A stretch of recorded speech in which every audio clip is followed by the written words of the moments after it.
Welcome to Wind Down Wednesday. Here are your hosts, Jeffrey Tobias Halter and Amanda Hammett.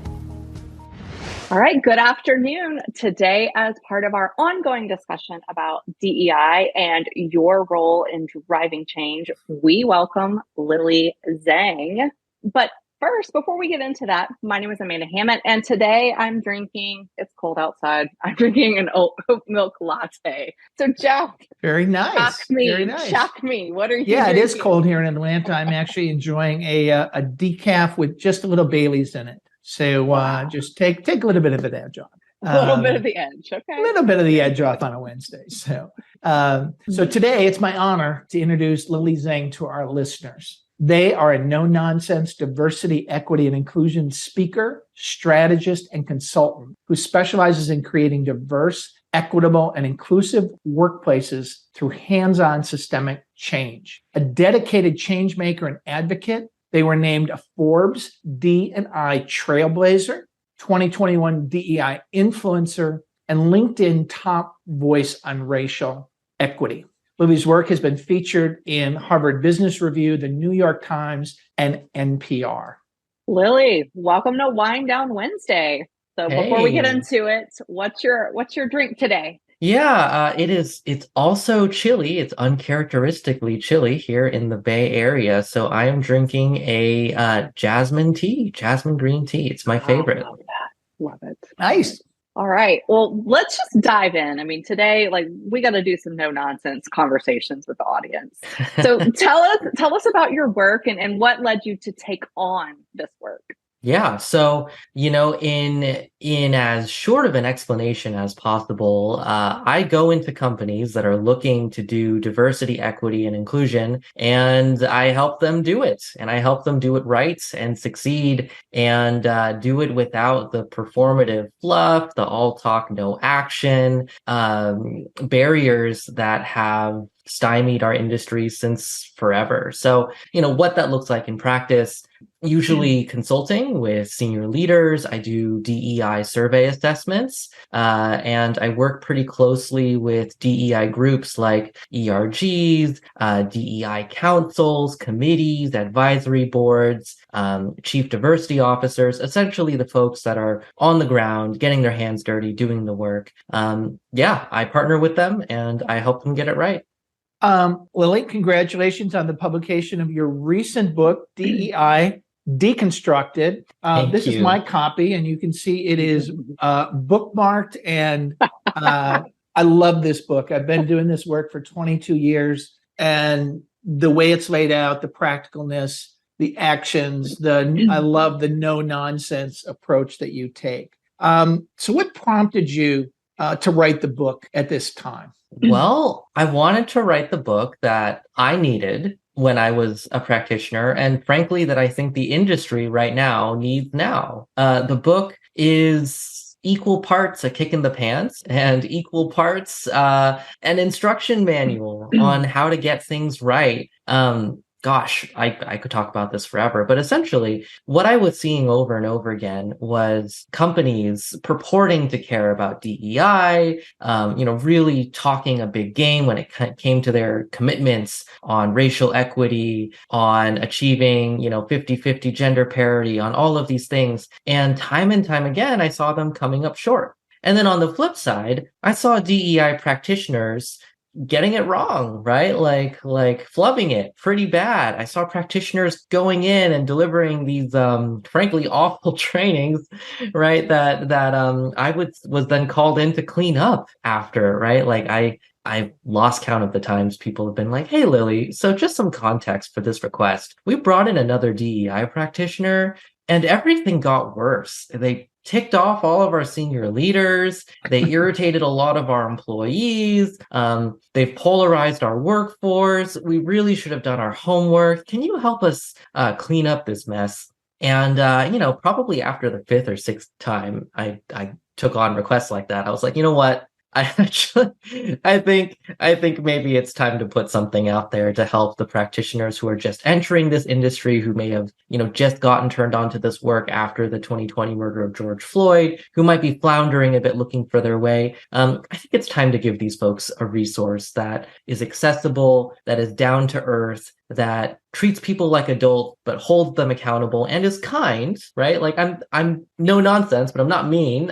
Or at least I don't try to be mean. I'd love your thoughts on if the book actually succeeds on that. But I wanted to help people, and I wanted to help the industry that we're in and everyone doing this work to succeed, because we can't keep failing the way that we've been failing in the last few years.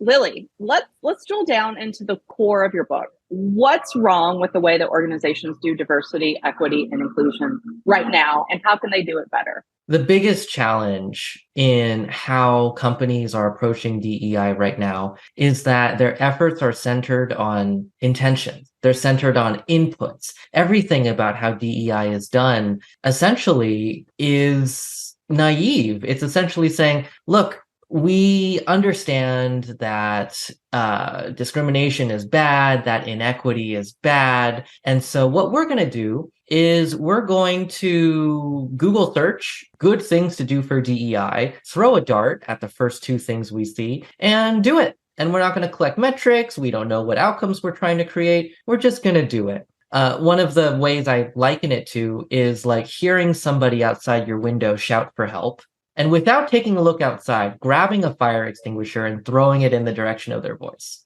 You don't know if it's going to help. You have no idea what problem they're facing. You have no idea if your thing even reaches them. You have no idea if it fixes anything. And then you pat yourself on the back saying like, well, I did a good job. That's the state of a lot of corporate DEI right now. It's very well-intentioned, but lacking rigor. And most importantly, it doesn't center actually creating the outcomes that people want to see.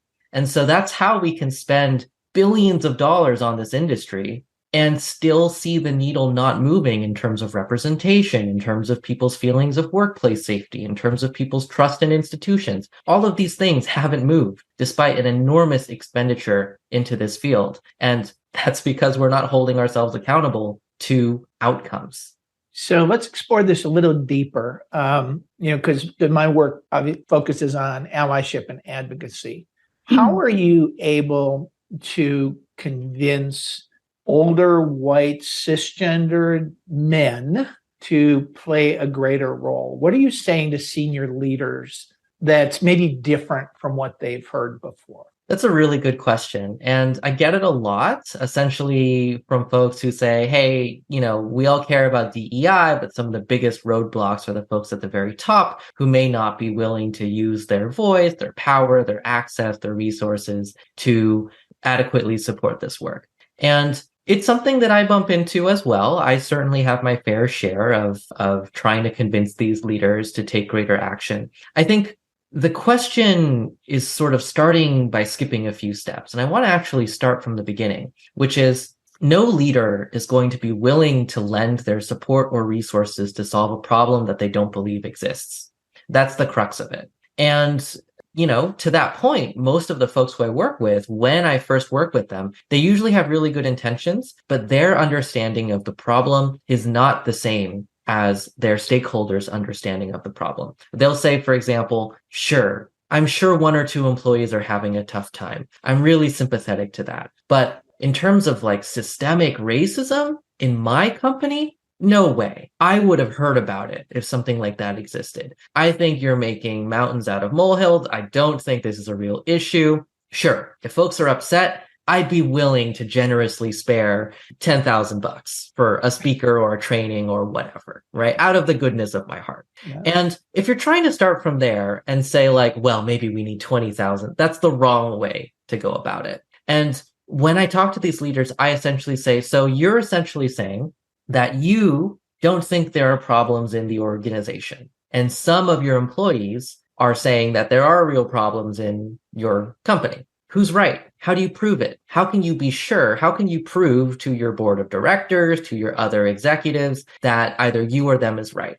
Because I, as a consultant, honestly, I'm agnostic. They might be right, frankly. It's possible that there are no big problems in their company. I don't know. And to take this work out of hearsay, we need to start talking about aligning people on what a common measure of truth is, right? So I say, look, let's run an assessment. Let's actually gauge your company's health on its DEI issues. Let's gauge its landscape. And let's agree that whatever this assessment finds, we align on. If the assessment finds that you don't have major problems and you don't need to do much, I don't think I need to be here. I'm not here to fix problems that don't exist. And then we can call it a day and you have some great data to share with your board. And if we do find something, then let's work together to fix it. What do you think? And a good chunk of the leaders I talk to say, okay, sounds reasonable. Let's explore what this assessment looks like. I want it to be fair. I want it to be impartial, right? You shouldn't go on a fishing expedition just to find all of our problems. But once we align, we do that assessment, and lo and behold, more often than not, there are some real problems that leaders aren't aware of. And they have powerful quantitative data, qualitative data, the works to show them exactly how their company has problems, exactly which groups are experiencing it. And then if we follow up with qualitative data to supplement that with stories, with experiences, with people's actual, workplace stories of things that they've gone through, then I'm not sure if it convinces leaders, but it at least gets us to the same place that these are the challenges. These are the things that need solving. We can talk about what might be most effective to solve them, and I'm open to debate there, but this is what we found. And now we need to make the decision together how it is we're going to move forward. Without that shared truth, it's really hard to convince people, right? Because it's just a matter of talking about well, do you care or do you not care? Are you a good person or are you a bad person? And those conversations are very difficult to proceed with and succeed in without that kind of shared understanding. Yes. Oh my gosh. So much that we could go into right there. But I am curious, how does your work connect with your younger generations, your early in career generations? So your Gen Zs, your millennials, how does your work connect with them?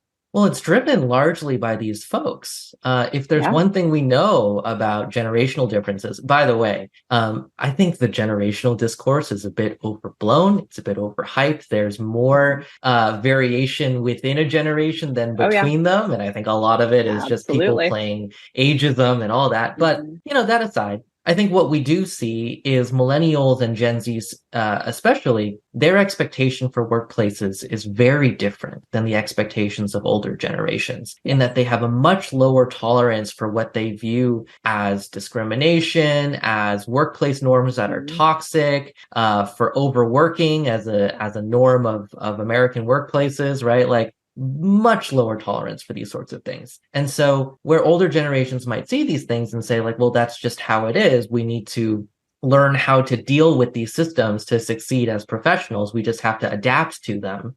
Younger generations are saying, hell no, I don't want to adapt. I want this place to change because it shouldn't be this way. This is unjust. This is unfair. This is unacceptable. And so I think, very rightful indignation of younger generations like millennials and Gen Z and some Gen Alpha folks is pushing workplaces to take these issues more seriously because, look, they're making up an increasing share of the labor market and they're voting with their feet. They're saying, I don't want to work here, right? I'm going to work for a company that actually values me. I'm going to work for a company that lets me work remotely. I'm going to work for a company that cares about me as a person and isn't going to lay me off in a week without notice, right?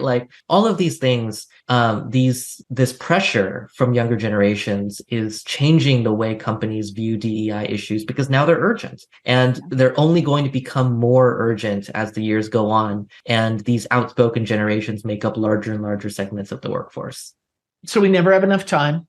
Lily, thank you for joining us today to talk about your new book and share insights. There's so much more we want to talk about. Let's continue this conversation in a second episode so we can dig deeper into your book, the state of DE&I, and also the role each of us can play. You can find Lily's book, DEI Deconstructed, at your favorite bookseller. And for more information about Lily's DEI assessment, consulting work, and other books, visit their website at www.lilyzheng.co. Lily, thank you for joining us. We're going to have you back real soon. Thanks for having me. Thanks again for joining us for Wind Down Wednesdays, a contemporary midweek discussion on current workplace and marketplace issues with a focus on diversity, inclusion, intersectionality, and equality. I'm Amanda Hammett, and on behalf of myself and Jeffrey Tobias Halter. Thanks so much for joining us, and we'll see you in the next episode. Thank you for joining us for Wind Down Wednesday. If you like this episode, please subscribe to receive more episodes straight to your inbox.